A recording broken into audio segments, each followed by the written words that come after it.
Good morning, traders and investors. It is June 1st, the official start of summer in the Northern Hemisphere. Hope everyone had a lovely weekend. Triple D and I got a great show here for you to get this week kicked off, to get this month kicked off. Let's see what's going on here around Wall Street as we have futures here this morning.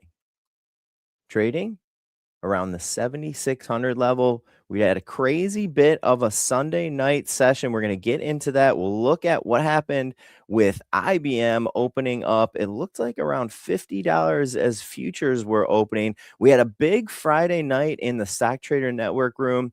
In the think tank, we had the MSCI rebalance where a lot of people were making some decent money. Highlights were Microsoft and NVIDIA. We'll get into that.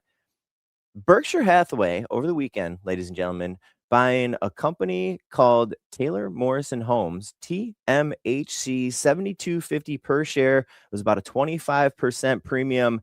Triple D has some feelings here on Greg Abel and where Berkshire Hathaway is going. We're going to get into that a little bit. NVIDIA and Jensen Huang hosting their GTC Taipei conference, which started last night. It runs through this week. There were certainly a few announcements out of NVIDIA that are affecting the hardware and the software space. Here, as we're getting this week going, we have a Snowflake Summit that starts this week. We also have an Investor Day out of QBTS. We're going to get into just a little bit of earnings preview for this week. Our guest at 8:35 a.m. Eastern Time, Ryan Craver with Podine. He is an awesome retail expert that we have on PreMarket Prep, maybe once a quarter, maybe once a month. We'll see how Ryan's been doing. Let's get it going here this morning, ladies and gentlemen, on PreMarket Prep. The volatility right now is really incredible. Wow, look at that consolidation on the upper right chart. You know what we've seen this earnings season? Some of these expected moves get even more violent. This is why I have switched my strategy 10 years ago. And if you're chasing, you're in trouble. All right, folks, we're going to get into it here in just a sec. Joel is going to be back tomorrow. We can rejoice. Joel will be back, and also our lovely trade station charts will be back tomorrow with Joel's return. Let's just get right into it here. Triple D, will you come to stage? And I want to see how your weekend went. It was good. Busy. Decent weekend. It was sunny. It was kind of cool. Got the boat in, which is nice. So a little bit of boating going on. So nice. Yeah, how was yours? Relaxing. I worked a bunch, but it was relaxing. Kind of just hung out at home, got to hang out with some friends in Detroit. I went and checked out the Grand Prix in Detroit. It was kind of fun. That's always fun. Yeah, something that I've never really done since I was like a kid. So It was kind of cool to go down there and kick around and see a little bit of the Motor City in action. Yes. Yeah, yes. It's always fun. So okay, let's get into the trading. Start with Friday night because we knew this MSCI rebalance was coming up, the Morgan Stanley rebalance. And, you know, me and Prad were talking about it for a couple of days. We kind of previewed it on PMP.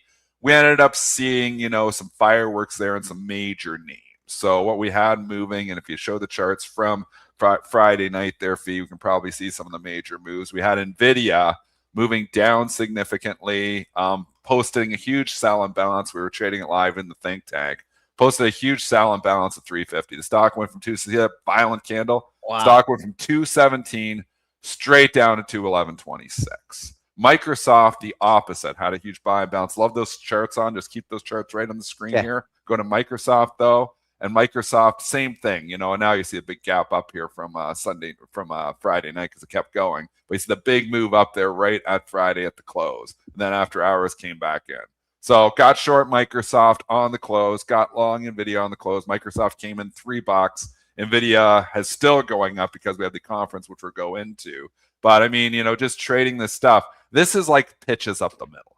Like when you see a stock like NVIDIA, go back to NVIDIA if you can, gapping and running down on a huge sell imbalance because of Morgan Stanley, you know, rebalance here. These are pitches up the middle that we always talk about. So I loaded up, you know, a 10 times size position than I normally do on NVIDIA and, you know, rewarded for it, you know, and I was able to sell it about, I always get out too soon.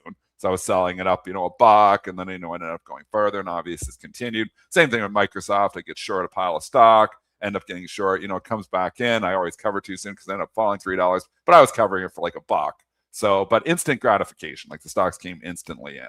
So, lots of fun with the MSCI rebalance. There was some other stocks moving. They weren't the only ones moving. There was some other movers there as well. Oracle or Intel had a big move. It was trading down about $3-4 on the move. Also, Apple had a pretty big, Apple was chopping around a lot. Actually was down, then was up. Circle kind of ran up a little bit. You had some moves there. So these are opportunities. I just wanted to kind of highlight that. But, those opportunities have now, gone into, and continued on through Sunday night with, this software, whatever you want to call it, software squeeze has just went absolutely berserk. It started over the weekend with a lot of people posting an old Trump video of Trump saying to buy IBM, which was posted from last year, but they were going around saying, look, Trump's made a video and he says, go out and buy IBM.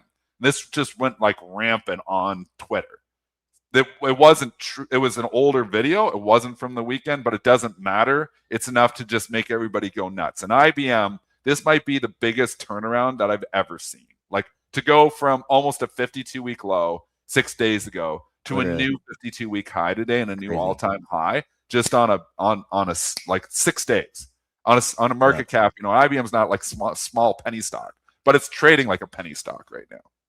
The moves are insane. It went up to $347 on Robinhood Sunday night. Then it came back in a bit. Now it's moving back up. I mean, these moves here in software are just nuts. Now, what do we do? Like, what do you do here at this point in time?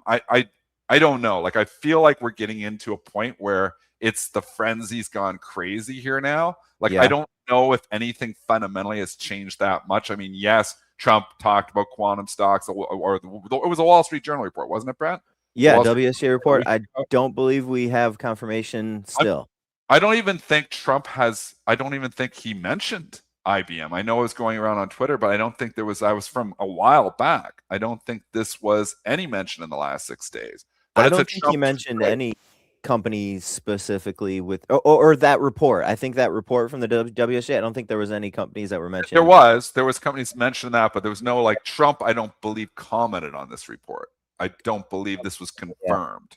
No. So anyways, we're still just on rumors that Trump is, and the administration is going to be looking to invest heavily into quantum. Obviously, IBM is a huge quantum division. So that's why the stocks really went up. Not only that, IONQ has flown up from this, QBTS, which has a conference here today, has moved up substantially on this. A lot of quantum stocks really moved up on this headline here. But the IBM move is coupled with this whole SaaS squeeze that we have going here because, heck, a lot of these software stocks 2 weeks ago were in the gutter, sitting at 52-week lows and not being able to do anything. Now we see stocks like ServiceNow exploding higher, Salesforce.com exploding higher here now, CRM, IBM exploding higher here now. I mean, it's spreading too. Like there's other stocks going here. I was long Unity over the weekend. That's starting to move up too. I've been selling into some of that as well. These are all trades. You've got to identify the themes. This market, stop cold turkey, is all about themes. And the themes are rotating. So you think about all this speculative capital. Think about billions of dollars in speculative capital. It moves just to the next bubble. It just keeps moving around and moving around and moving around. And what we had, is obviously hardware is so hot. Everybody's jumping in the Dell last week. Everybody's jumping in, like the Micron, the SanDisk. They've been doing it. Well, now you see that money's starting to move into other things. It's been spreading. We were talking about this Thursday and Friday, that the bull market is spreading out. It has spread out massively into software, though, because this market still wants to be invested in tech. So you can see tech stocks. So IGV exploding higher here once again this morning. Obviously, a lot of these stocks are in the IGV. It's up another 3.5% here. Talking about, up 90 in 2 days from $92 to $105. Microsoft leading the charge here too now, up at 467. This is incredible moves here we're seeing now. Like, again, if you want to take the profits into this, I won't argue with you because we've seen stocks go parabolic before, and it usually is prudent to take some off the table. But we've seen hardware just go and go and go, and every time you think it's gone parabolic, it just continues to go. So I don't know where the top is, and I'm not going to try to call the top. something that you said maybe a couple months ago, maybe a few months ago, Dennis, is that rotation that you just on screen were going like this. You said this is how bull markets are extended. Yeah, I mean, and they're Right? going to continue to be extended yeah. here because this is like, I still think this is why, like, I haven't sold much of my AMD. I didn't sell any of my Dell in the move. I'm like, I just, again, these stocks are overextended. They probably are going to have dips here, but I just think we're so early on this trade. I think we're like the AI is just, it's first inning. It could be first pitch of the first inning.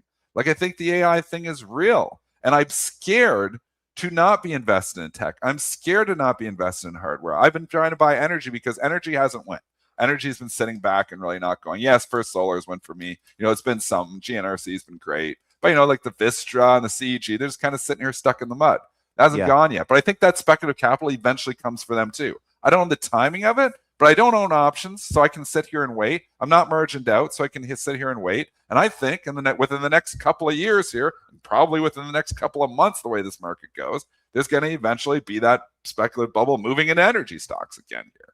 So I think AI is real. I think the rallies are real. And a lot of these rallies have been based on earnings, where Micron has exploded in earnings. SanDisk has exploded in earnings. Dell has exploded in earnings. Before we see like stocks go crazy and they're just exploding on story, some of these hardware names have been exploding on earnings. So, I mean, it's a little bit fundamental.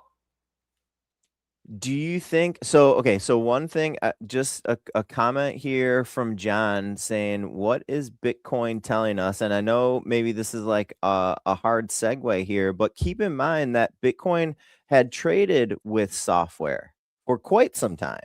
Yeah. And now we have the IGV rebound in. I'm looking at Bitcoin here this morning, trading down under the 72,000 level, down about $1,500. You think there's any interest to bring Bitcoin into this conversation, or is it so much bigger than this right now, Dennis? I just don't know what Bitcoin does. So I know software, Microsoft's probably cooking up some really cool stuff in the background. We're cooking up cool stuff at Stock Trader Network. Microsoft probably cooking up some unbelievable stuff with all their software engineer teams. What does Bitcoin do? Like, what does it do? What does it make? What products are like it's just there. It's just like they say a store of value, but the value isn't storing very well. I talked about this last week. I think it was in Think Tank. I think it was on PreMarket Prep. I'm like, I don't know. I've been a hodler for 3 years. I'm not sure I believe in the Bitcoin story here anymore. Mark Cuban sold all of his holdings here. You got Tom Lee still saying Bitcoin's going to be the thing that all these AI, algos and all these agents use for transaction stuff. I don't know if that's the case. I don't know if it has a use case. I don't know if we need Bitcoin. Like Louis Sykes is on the show. Nobody knows crypto better than him, and he doesn't know if he believes in the long-term story here anymore either. I think there's a fundamental long-term shift here. There's a lot of speculative money in Bitcoin, and I think some of that speculative money is moving into AI stocks. So I think you're seeing the shift here. Think about that speculative bubble. There was so much in Bitcoin for years in Bitcoin. That money has not been rewarded. Speculation only stays so long without being rewarded, and then it moves on. That's what it does. Well said. Speculation stays in something for so long, and if it's not being rewarded, it moves on. I think you're seeing people move on from it. Like, does it mean it can't come back? No, it can come back, and maybe it starts to look like life again, and like Louis Sykes, chart starts to look more productive. We start getting above 80,000. Maybe we re-enter in this conversation here. But right now, Bitcoin is being forgotten, and being forgotten for good reasons, because there's a way sexier story. There's way more use cases in all these stuff. We know there's a memory bottleneck. We know there's PC demand because people are working into agents. We know, that, NVIDIA and chips are in huge demand here because where AI is going. I don't know what Bitcoin does. And that's why I have 1% of my portfolio in Bitcoin, and I'm thinking about taking it to zero. I really am. I am glad you made the connection there that I was hoping you would make about Bitcoin being speculative, and now some of that money does seem to be rotating elsewhere. Do you want to go to Berkshire and TMHC, which we will have a little bit of a rant for pre-market prep, or do you want to kind of stay on the technology and go to it's all tied together? So go ahead, and we're going to go and talk to the tech trade here again. But Warren Buffett, or not Warren Buffett, Greg Abel, because Warren Buffett even clarified this was Greg Abel's deal, this TMHC. So talk to us about the deal news.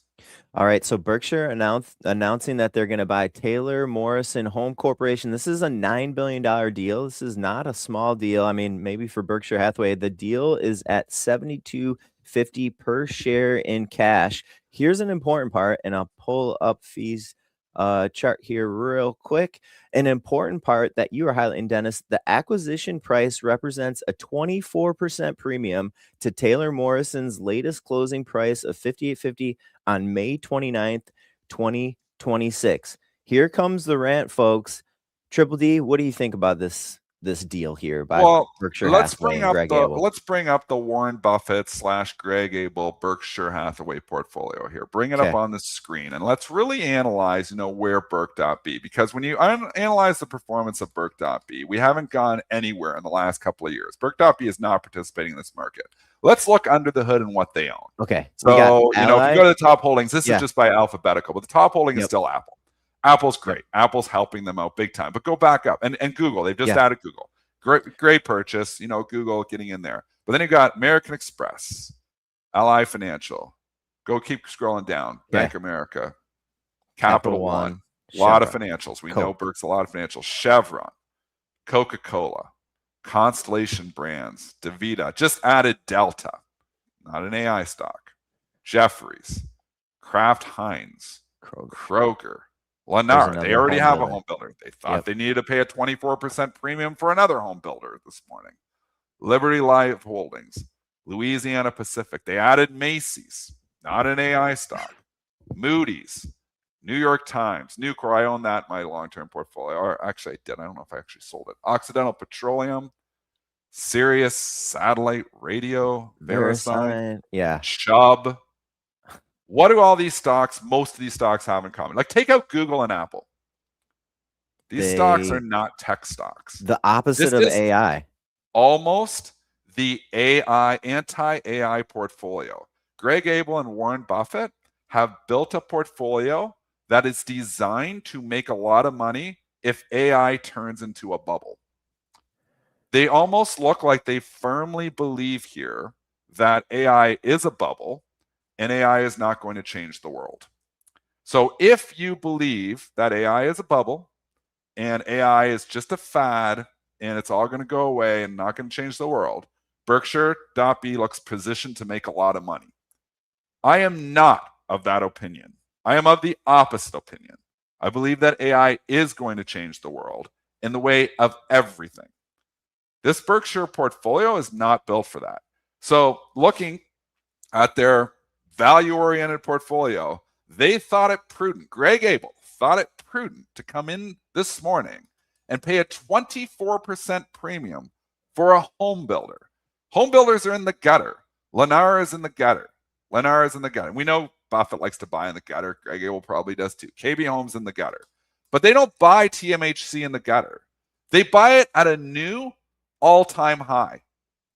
They buy it back up, not quite, $75. They buy it back up to the all-time high. So they don't buy it in the gutter. They buy it near the all-time high.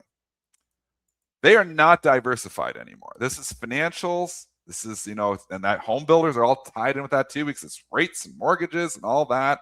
I mean, this is just not a tech portfolio anymore. I think tech's going to change the world. I think they should be adding tech stocks to their portfolio. I mean, if they're all value oriented, and the main thing with Berkshire Hathaway, they don't like buying high PE names. They like buying low PE names. But where was their analyst on Micron and Dell when I was preaching Dell at $100 and saying like this is like 12 times earnings and a no-brainer? Where were they on Nvidia even when it was like 20 times forward earnings? Just like it felt like last week. Why were they not buying Nvidia on this dip down at 170 when it got down to 18 times earnings?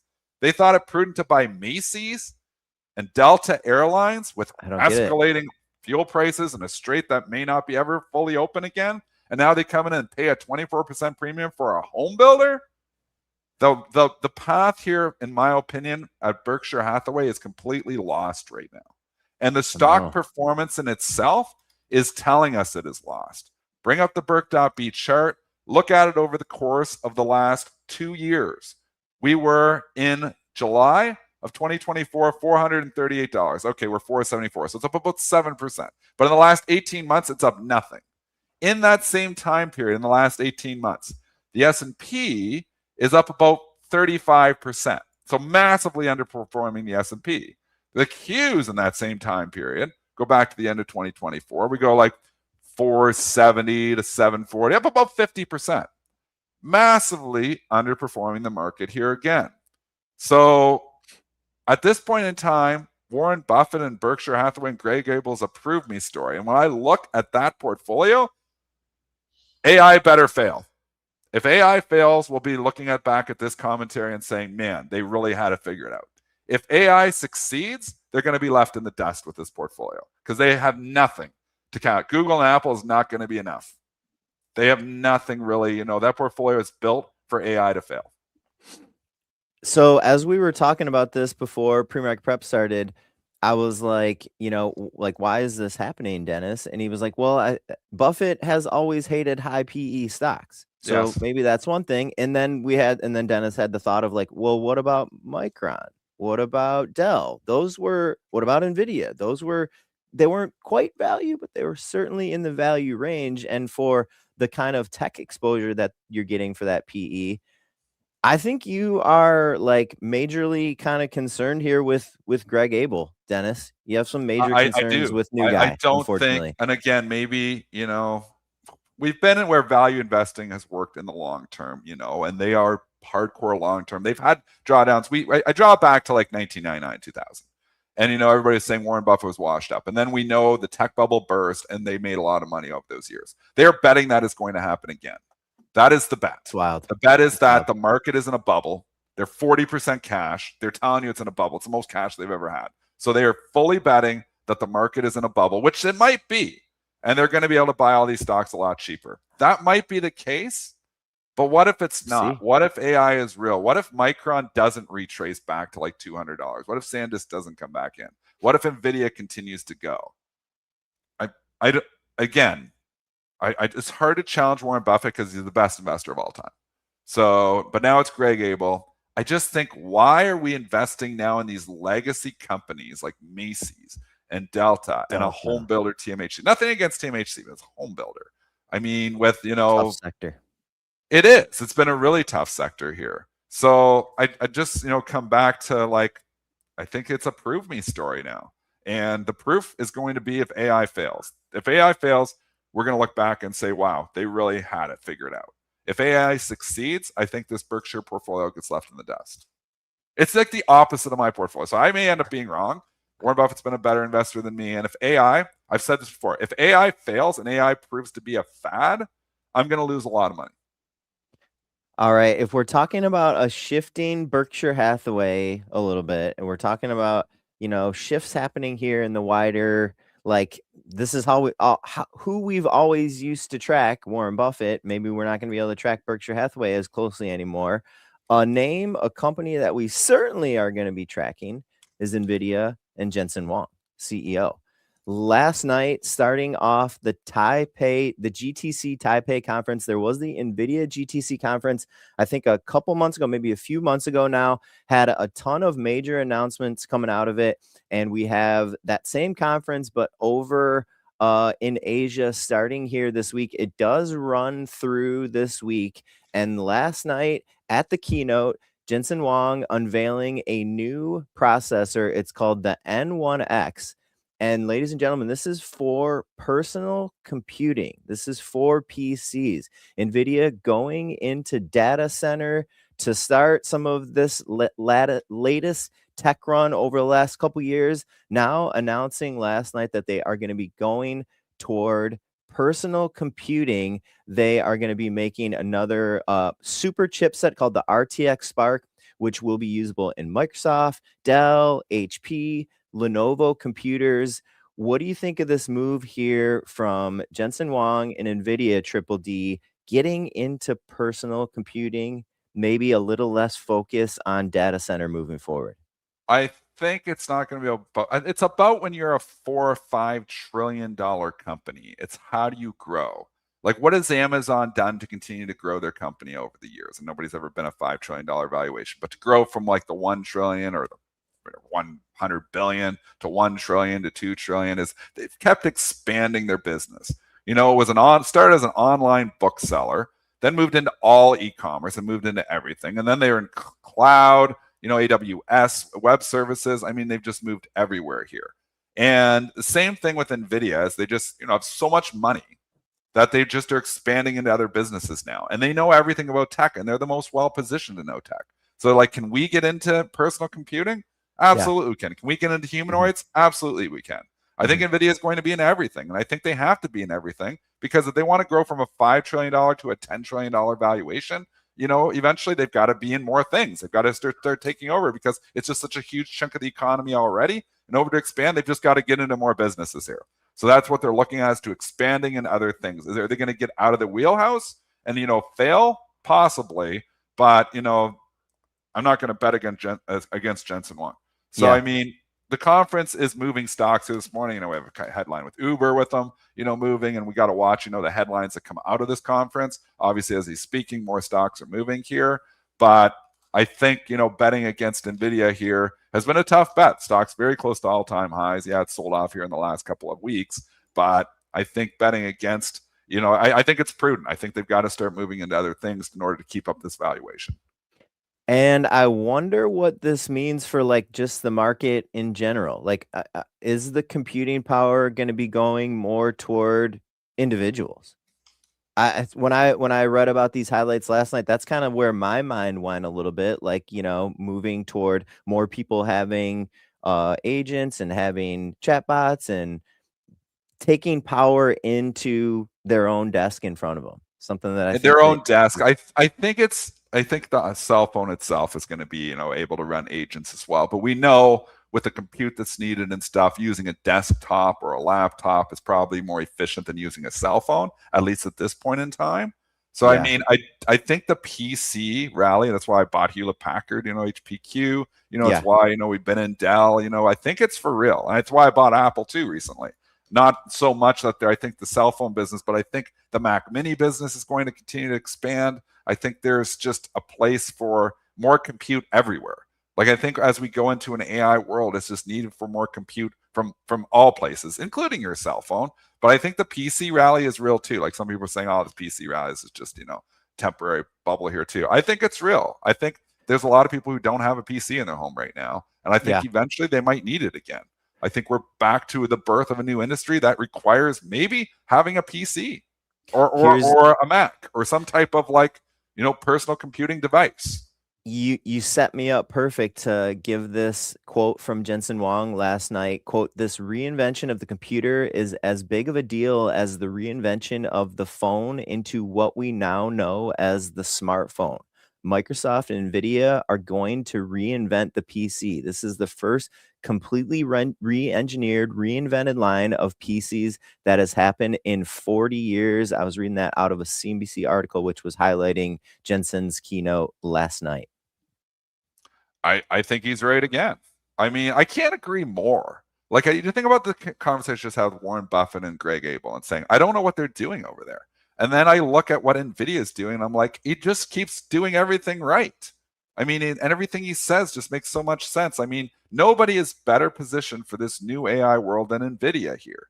I mean, just the manpower and the minds that they have in there, but just the vision of Jensen Huang to see all this, to reinvent himself for an AI world a decade ago, a decade before it all happened, to get ahead of everyone else. Right. That's the true visionary here now. It's Jensen Huang, and it's hard to bet against him. So as much as I'm not a fan of what anything Greg Abel is doing here right now, Jensen Huang is doing everything right, and everything he says, I completely agree with that statement here too, and where they're going. So, I love the contrast that we were just able to give there, talking about Berkshire Hathaway and Greg Abel, and then into NVIDIA and Jensen Huang. We didn't plan it that way, but it worked well. We we do have rumors here this morning. What do you got? I know the chat's all over this one. Is surging. It looks like People Incorporated is preparing a $48.30 share offer to buy MGM Resorts, which is MGM. That's the New York Times. there's definitely some value out there. So again, maybe tying this into the Warren Buffett portfolio, we've seen this market broaden out. So, maybe some of these stocks that, even, Greg Abel was buying have started to turn around. I'm not saying MGM, was but there's low PE stocks. Some stuff has come down to valuations reasonable enough that there's obviously some buyouts happening. And, MGM, it's $50 a share. It's always interesting when they trade above the takeout price because they think somebody might pay more. Sure. Are we back to that? Are we getting into that much of a bubble here again now that they actually pay more for these takeout prices because somebody else might come in and buy? That's interesting in itself too. But MGM's trading $50. So if you're wondering why MGM's up so much, there's a rumor here this morning, New York Times breaking that MGM Peoples is preparing a 48.30 bid for them. Awesome. Thanks, chat. Thanks to the Stock Trader Network news desk for alerting us to this. Triple D, we do have Ryan in the background. Are you ready to go to Ryan? Yeah, for sure. All right, cool.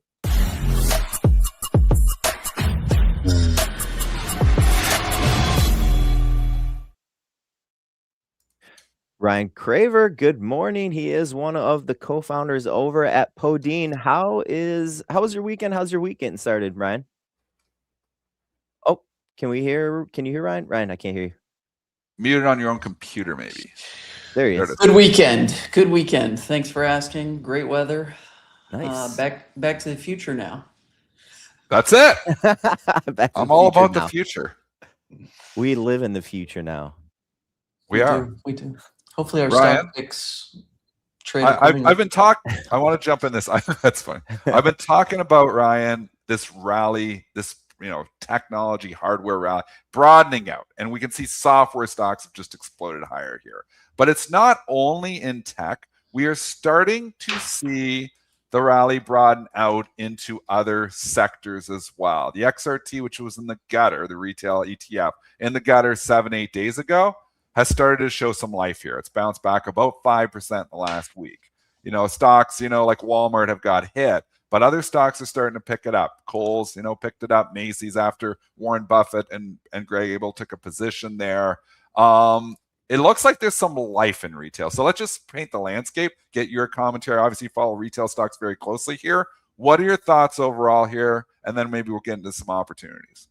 Yeah, I think what's fascinating is XRT has shown some life, but I also think that there's a rotation from best of breed to the higher risk opportunities or the turnarounds.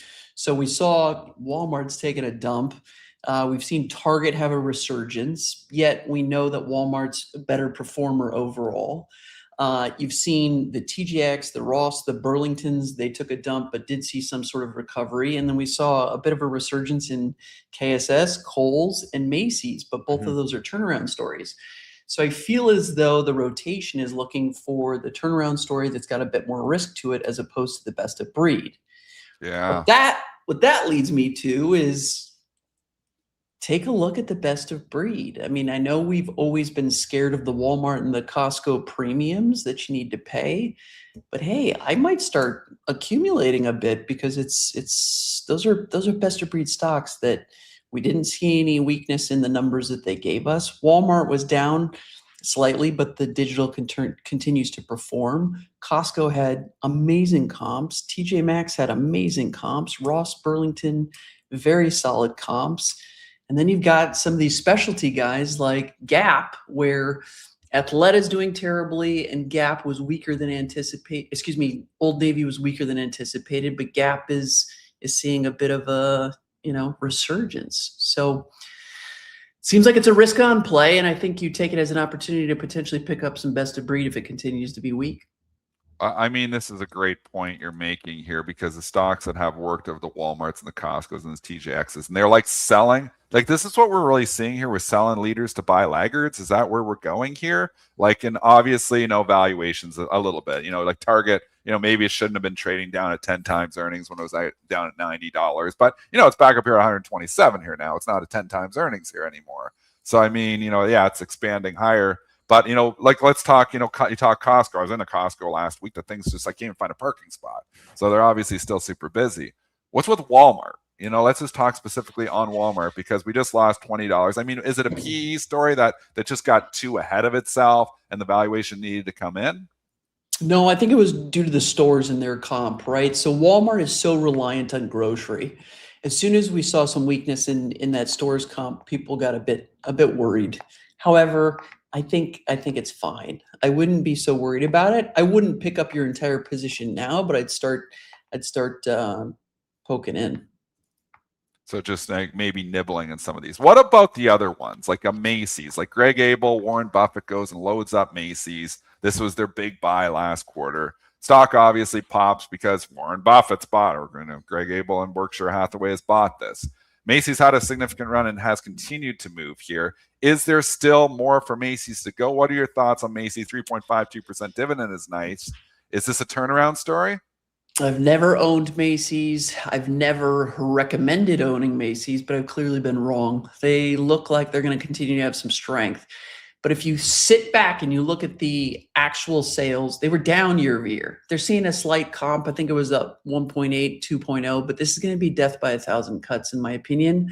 Sure, it's a long-term hold based on valuation.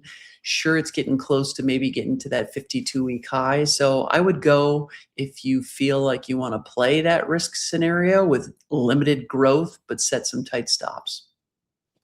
Ryan, what about go ahead. What about like a name like more like a Starbucks? Starbucks is a great name in my opinion. They've clearly seen 1 quarter of decent numbers. I think they do have some limited competition from some of the specialty players, plus even Luckin from China. With that said, I believe in that CEO. I know that might be a controversial statement, but I believe in him. I believe in what he did with Chipotle. I think it's one that you may want to dip into as well. Okay. Also, the chat, wants to talk a bunch of stocks, and I want to talk this one too, Jennifer. Lululemon. The stock has been in the absolute gutter. We have seen this dash for trash lately, and I mean Lululemon, low PE. Stock's been just an epic disaster place to be. Is this the start of a turnaround for Lululemon? This little 10% rally that we've had in the last 6 days. Does this have legs, or does Lululemon just go right back to the gutter? I'm not a big believer in Lulu. I think the only catalyst is that the former founder is coming back as an activist shareholder. I just can't see anything that's going to change the narrative beyond the fact that he's coming back. They continue to not find growth internationally as a bigger percentage of their overall business. I'm actually wearing Lulu right now, so I'm a believer in the product, but I think there's still just too much competition, limited comp increases. Okay, so not a believer in the Lululemon turnaround story. They want to know Dillard's. Multiple people asking about Dillard's. I mean, Dillard's has been, I always saw like Macy's, Nordstrom, Dillard's, all kind of right there. And like Nordstrom went to the gutter so cheap that eventually, it got bought out. And then, Macy's here, obviously has been in the gutter for a long time, but not Dillard's. This stock, what do they do right? Like, how does Dillard's go from $23 a share back in 2020 to $590 right now? When I walk into a Dillard's, it feels like a Macy's. Like, what are they doing different? How are they doing this? They're just a boring operator. They operate their stores much better than Macy's does. If you're going to play in the department store space, this is the one name that I would go into. This is a name that you and I have talked about over the years, and they're a boring operator. They focus on brass tacks, and they do a decent job of running their stores. Simple as that. Keep it simple. Well, I like that. Yeah. Keep it simple here. Keep going with this retail theme here. So many other retailers we can go. So if you got one specific one you want to talk in the chat, let us know here. People want to know Dollar General, DG and DLTR. I mean, here's 2 other retail stocks that have really been in the gutter. Let's start with Dollar General. I like Dollar General and I like Dollar Tree. Last time we spoke, we talked about how the upper income and the middle income continues to come down into the dollar stores. They continue to come into the off-price stores. The narrative is great for off-price. The narrative is great for dollar stores, which truly aren't dollar stores anymore. Let's do one more here. That's kind of like a traditional retailer / apparel. AEO here, TJ is asking. And then Ryan, I want to shift and kind of like look at some sort of kind of techie names a little bit more. Yeah, I think AEO is interesting here. I would place a tight stop, though. I think that they're going to continue to refine the business. I like it here. Just put a tight stop. Let's see Should we one talk? more. Should we talk marketing, advertising? What are you thinking? What are you thinking? So I think what's interesting, couple themes here. The first theme is Reddit. Despite not having much user growth, Reddit continues to become a larger wallet share of the advertisers that we do business with. So we're seeing more and more people ask about Reddit for two main reasons. The first one is the cost per click for every single click tied to a Reddit post. It's relatively inexpensive compared to the world of Meta. The second reason is because ChatGPT, Claude, Perplexity, Gemini all surface their information from Reddit and YouTube for the most part. So we've got a number of brands looking for placement within Reddit, and because they know that it's a forum-based discussion, they need to do it through advertising. So wallet share to Reddit is growing. The second really interesting group that is growing wallet share or advertising share within our groups is AppLovin, APP. Oh, yeah. This one is quite the volatile, crazy stock. However, historically, they were only focused on pushing gaming-based advertising within gaming apps. So as you play a gaming app and it's a freemium play, you would get a advertisement at the bottom of the actual app. What they've started to do is shift into additional categories. So don't be surprised if you're playing in your gaming app and now you see a Nike advertisement. And we're seeing AppLovin gain a lot more advertising share. And I think it's a really interesting name, but it's going to have some high blood pressure. And then the third one that I think is most interesting, quietly, Meta, our buddy Zuck from Facebook, has been starting to release additional apps to extend the amount of what they call daily active family users, which we know is close to 4 billion. He came out with two new apps. The first one's called Instance, and that is to try and take over the Snapchat audience. Very interesting. It popped to #1 within social network. I think it's now just below top 10, but I think that's interesting. And the second app that he launched, which is also very quiet, is Forum, which is going after Reddit.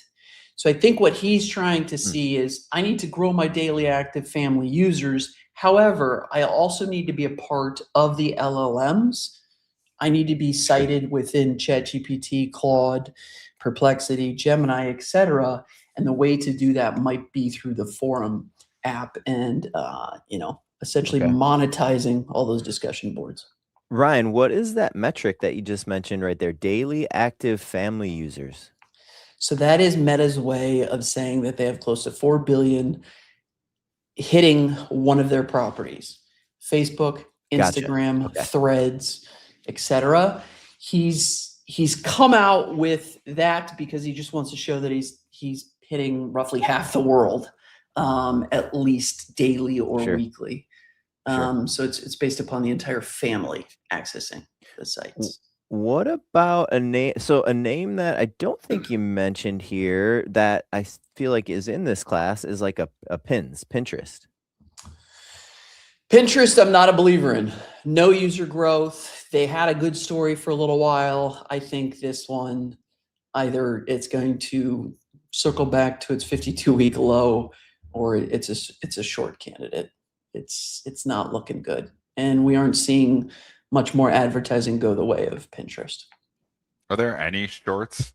Like, talk about the short candidate. You just said one maybe for a short candidate, and we don't have anybody coming on and recommending or that we give recommendations, but people who are actively looking for shorts right now because this bull market has just went so wild here. What else is Ryan Craver looking to short? I want to look at this side of it because you know what? Lots of bubbles everywhere here too. Are you looking at anything bubblicious? Yeah, I mean, so I'm not short anything. You're scared too. We're all scared to short, Ryan. No. I think.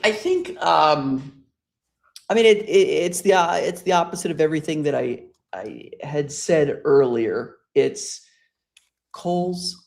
I think it's trading on a fake narrative. The underlying business is not strong. I don't believe in Macy's. Yes, I understand the underlying assets are real estate, but I don't think that turnaround is going to happen. So I can't say short them, but I definitely wouldn't be in them. Okay. Okay. You want to do? What do you got, Triple D? I have one more. Well, the I wanted chat to ask had a Ryan bunch, about. so we could come back. We could stay within the same theme. I mean, I like that you're talking the tech. What about Uber? You didn't mention Uber here. Uber actually had a headline with NVIDIA here this morning. I forget what it was. I could go find it for you here quickly, though.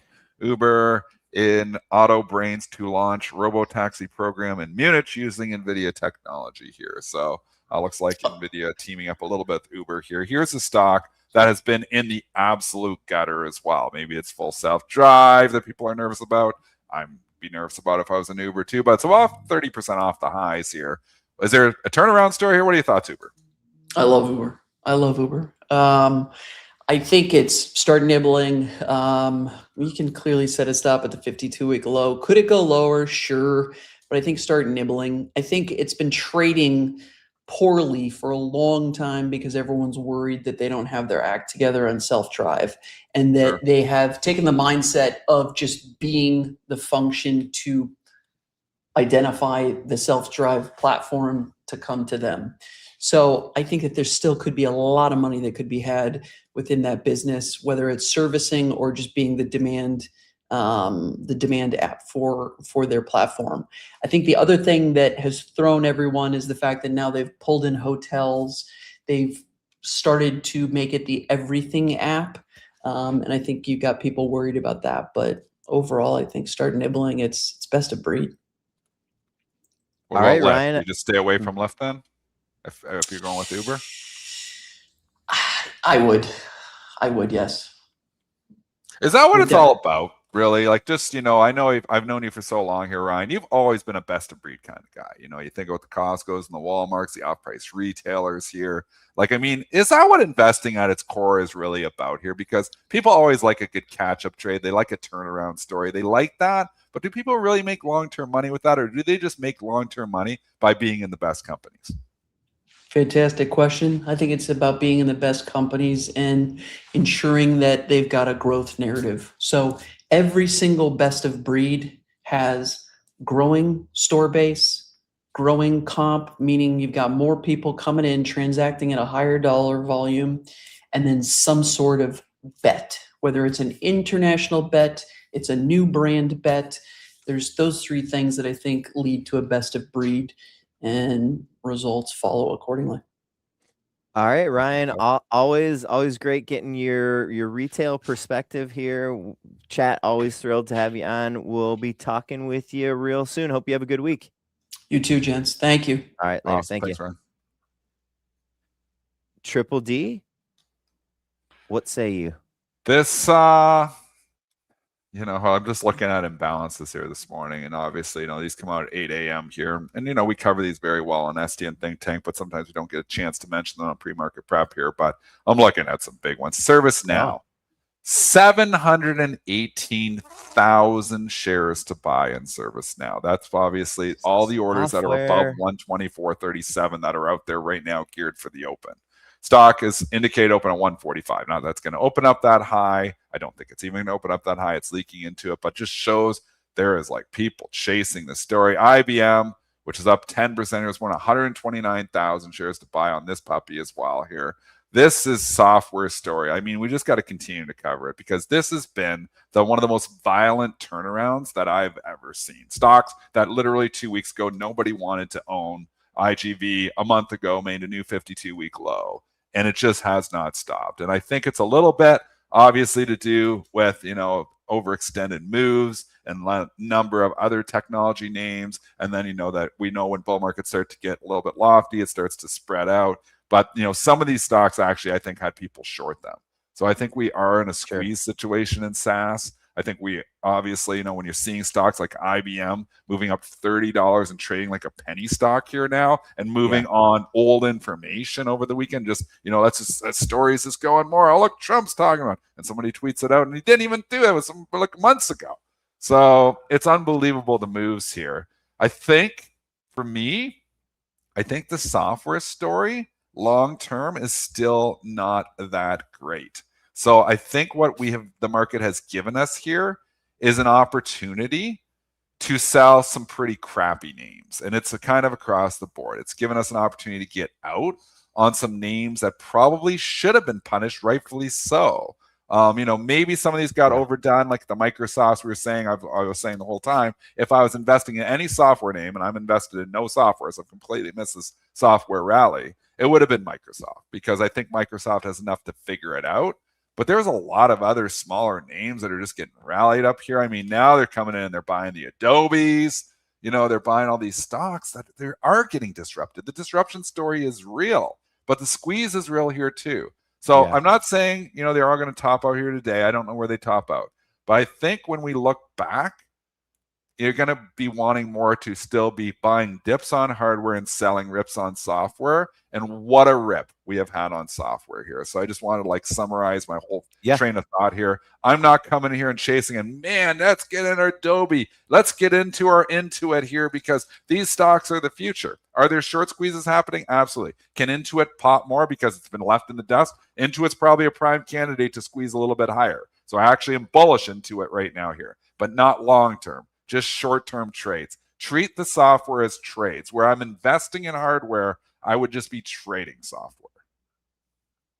Well said. I want to give two quick previews here. We got about 7 or 8 minutes left in the show. I want to give two quick previews for today. Specifically, we have a Snowflake Summit that starts today. The keynote is going to be at 8 p.m. tonight. That's 8 p.m. Eastern time. We also have Investor Day, the first ever Investor Day by QBTS Quantum Wave. That's going to be at 1 p.m. The company was out with a press release already highlighting some of what they're going to be discussing at this Investor Day here today. But just a couple quick previews there. And then let's get into our earnings and events calendar for this week, Dennis. I'm going to share it on screen right now. Sure. Yeah, because this week we do have some big earnings here coming up too. So obviously there's some events, and we've been talking about those here. This NVIDIA conference we've been talking about all day. Also, biotech, has their conference on here right now too. But I mean, looking here, obviously there's some big companies report. Tonight we're going to get HPE. It was trading up 10% last night ahead, but everything got stupid last night. It's up 5% this morning. HPE is a direct competitor to Dell. So you think about Dell and you think about, what they've done here. Everybody's expecting high expectations for HPE. So the bar is really, really, really high for HPE. We've seen stocks with high bars continue to go higher anyways, but they're going to have to blow it away to go higher here. Also, if you just make that a little bit bigger so I can see it, Palo Alto Networks is big on Tuesday. We know cybersecurity has had a ridiculous rally here too. Do I think these stocks can just get disrupted? I do. I think they're going to be disrupted, and I think the valuations are extreme. But right now, they are buying technology stocks across the board. And if they were in the gutter, and Palo Alto was in the gutter a month ago, it's not anymore. Stock just came up here and had new all-time highs. Unbelievable comeback. So you get a lot of love to the IBMs and the ServiceNows and the CRMs on the comeback trails. Cybersecurity's come back harder than ever. CrowdStrike, PANW, they have been just incredible here. And I mean, the hacks are going to go up. With AI, it's going to be more hacks. You're going to need more cybersecurity. But I think, there's going to be some disruption happening there too, because I think there's going to be some people creating new cybersecurity stocks, companies. Wednesday is the big one. Broadcom. Yes. Everybody's going to look at Broadcom, one of the top 10 S&P components here. It has broken out itself as well, made new all-time highs too. Buying good companies on dips just works. You look at Broadcom when it was in the gutter, back under $300 in late March, and now the stock's up 50% from there. So buying good companies at reasonable valuations when they dip is always been the play. That would have worked on Broadcom as well. Thursday, Lululemon, DocuSign. I find Lululemon interesting here right now. So we are in this market, and I agree maybe with Ryan long term. I don't know if I believe in the Lululemon fundamental turnaround story. But what I do know is we are fully on this market where they are looking to invest in laggards. And of retail, there may be no bigger laggard than Lululemon. So if I was short Lululemon, I would cover it right here, right now. I have no position in Lululemon, but I'm thinking about actually taking a long in it. So you guys can all front run me here. But Lululemon actually, again, for trades, not investing.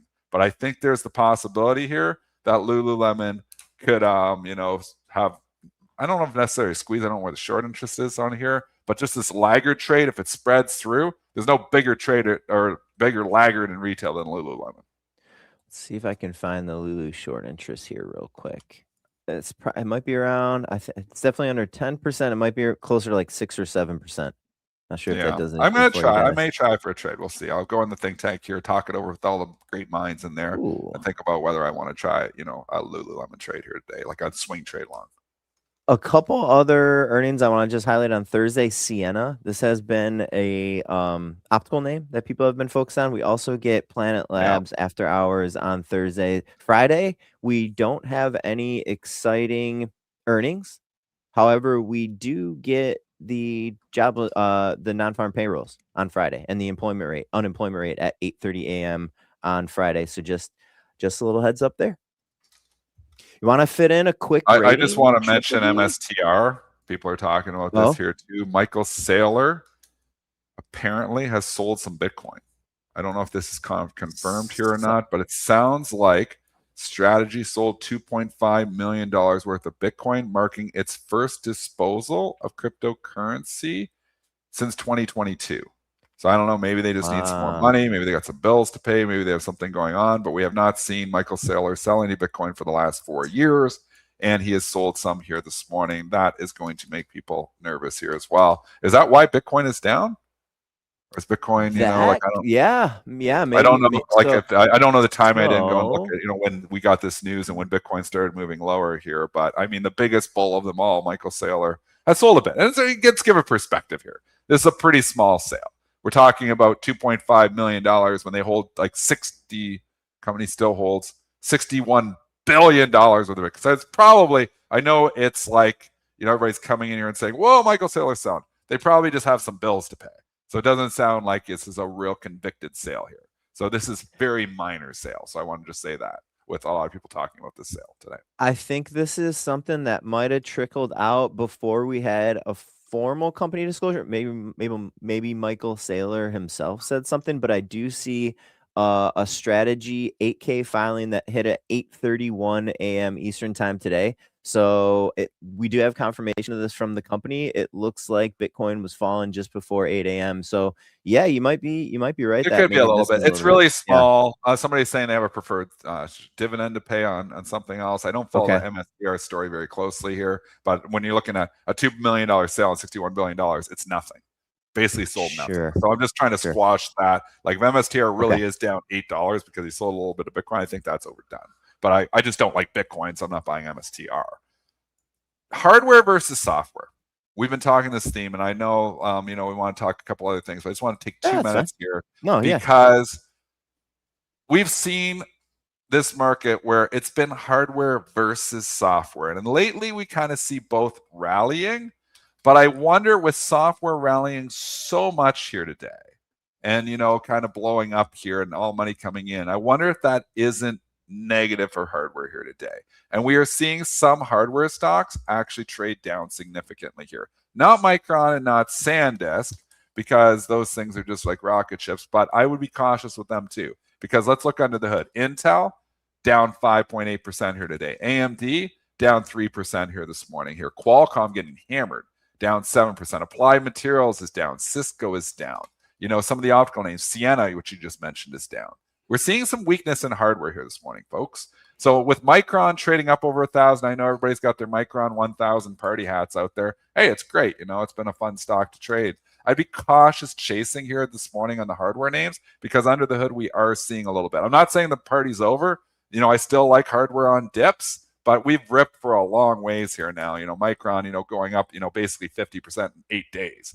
I think it's time to ring the register maybe on some of these names, at least from a trading perspective. All right, Triple D, appreciate that little closing thought. It was kind of a big closing thought there to wrap pre-market prep to start this week. at 10 a.m. in Stock Trader Network, we're going to be getting Scott Brown from Brown Technical Insights, providing us with some great commentary on a few charts. Tomorrow morning on Pre-Market Prep, we're going to have Frank Capillari. On Wednesday, Blue Putnam, Stock Trader Network's chief economist, will be on Pre-Market Prep. On Thursday, we're going to have Danny Kirsch. And on Friday, to wrap this week on Pre-Market Prep, Tony Pollock from Real Life Trading. Triple D and I are going to switch over to the Stock Trader Network here. Please join us, folks, if you want to get ready for the open and get ready for the trading week here this week. Thanks for tuning in here on Monday morning's Pre-Market Prep episode. Later, y'all.